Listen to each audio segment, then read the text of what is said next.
school be government school be, he would have retired a long time. Now I'm going to give you only 2 illustrations over here. That night Jesus was talking about may refer to your death.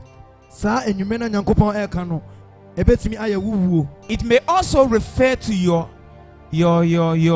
old age. When you are holding the walking stick, no one can come and ask you to sweep the compound. So now that you can walk energetically and majestically to church, it's time to do those things. But it amazes me when we get to that stage. That is the area where we feel so proud of ourselves. We feel shy to take a broom and sweep the house of God. My brothers and sisters, a time is coming. Even your church coming will change. A time is coming. Your zeal for God's work will go down. It will not go down because you have lost your fellow love for God.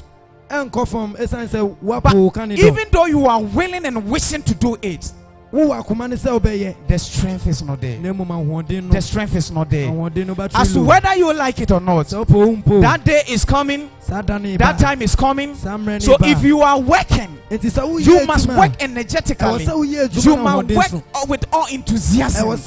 Because there is a time coming whereby you are going to lose value of your strength. Your muscles and your heavy weights is going to go down. Brothers and sisters, I'm demanding only one thing from you. Be at work in every church you find yourself in. Be at something to you. A human being is an integration of 2 elements. Every human being is created originally with 2 elements. That is your spirit and your body. But when these 2 elements comes together, it forms another element called your soul. So whenever a man is living, he has 3 elements operating in him. That is your physical body.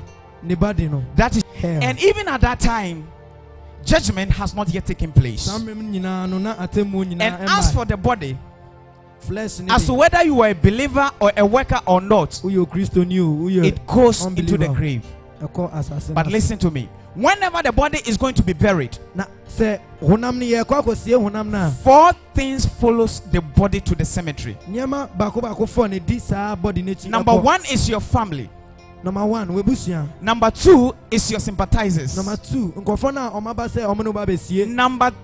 is the vehicles and the things they are going to, escort you with. And the last one is your works. Number 4. When this 4 thing follows you to the cemetery, 3 will come back home, and you will be left with only 1. Your family, when they get there, all of them will go back. Sympathizers will be crying because they love you so much, but when they get there, they will also come back home. The vehicles, they will bring all this thing back home. You will be buried with your works. Only your works you'll be left with in the grave. And when they all left you, you'll be left in the grave with your works. When it is getting to the twilight, twilight starts from somewhere around 4:30 up to 5. You see, in the city we don't experience the realities of nature. When you get to the villages, you will see that twilight, even the weather, even the cry of birds gets changed. But and Noma are comfortable and they are living in their comfortable zone. So you don't see the realities of nature. But when we are talking about twilight, when you get to the village and some places like that, you will experience them well.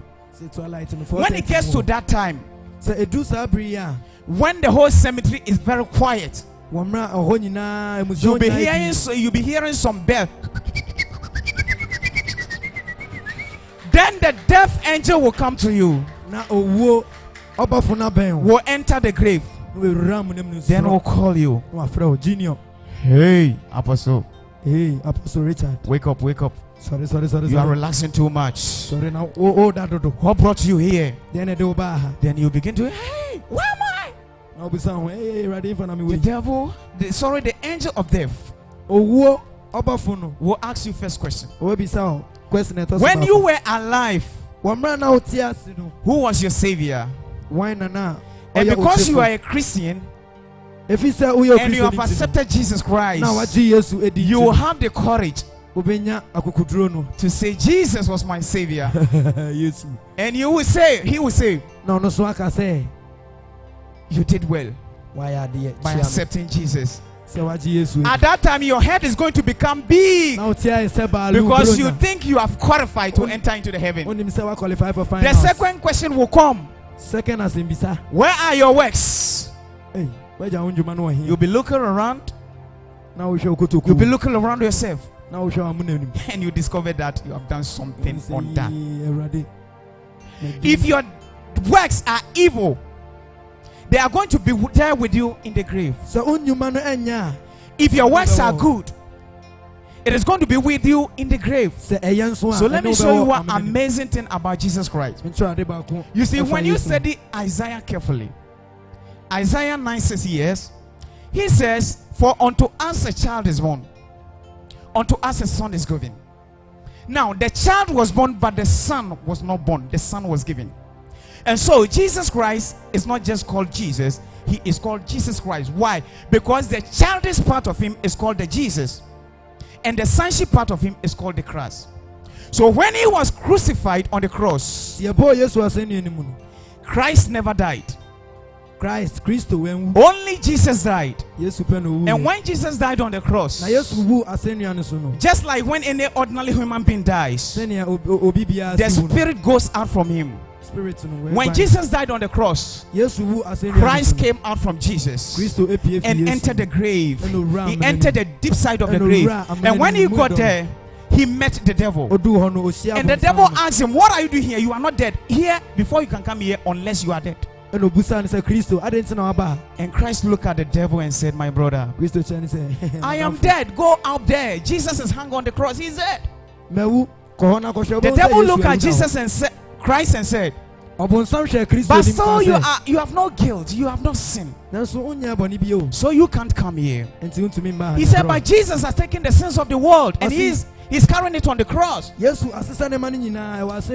And Christ said to the devil, I came here for one purpose. I came here for the keys of death and Hades. Now the devil was trying to retaliate. Then there began a battle between Christ and the devil. Christ, out of his power, paralyzed the devil and took the keys. Before Christ would leave Jesus on the cross, Christ looked at Jesus and said, hey brother, I will be back. I will be back. After 3 days, Christ conquered the grave and came out with the glory. And he went back to where Jesus was buried. When Christ went to where Jesus was buried, he woke him up. He said, brother, you are sleeping too much. Get up. Just like you, whenever you wake up in the morning, you do.